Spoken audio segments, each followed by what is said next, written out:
Last time we learned that the main plot in the divine drama of history is the good news that God's creation, ruined by sin, is being redeemed by Christ and restored by His Spirit into His kingdom. We shift now to discover more insights into God's purpose for the world from Jesus' instructions on prayer. When Jesus teaches us to pray first that the Father's name be hallowed, He presents us with God's glory as the ultimate purpose of humanity in the world. God designed us to be worshipers to glorify Him by finding our highest joy and purpose in Him. This is why God commands us to turn from idolatry and worship Him alone. Idolatry is making something or someone other than Jesus Christ our ultimate source of fulfillment.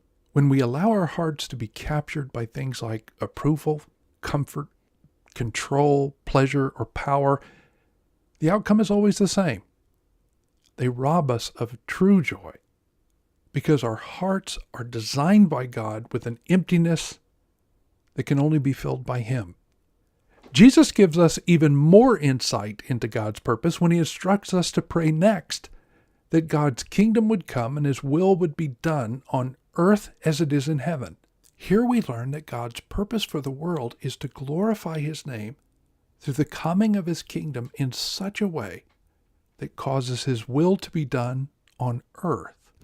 The good news is that 2,000 years ago, God's kingdom entered our world in a new way through Jesus Christ to begin restoring God's fallen humanity and creation as far as the curse is found.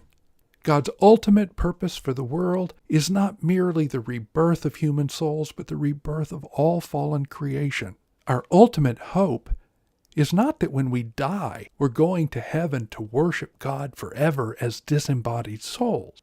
Our ultimate hope is in another day, when Jesus will return and bring heaven back down to earth as it was at creation. On that day, He will unite our souls with our resurrected bodies. So we will glorify and enjoy God not only with the worship of our minds and hearts, but also with the work of our hands by continuing to carry out His purposes over a new earth forever. In our next video, we'll go even deeper by learning the primary way that God has chosen to carry out His kingdom purposes today and how you can be a vital part.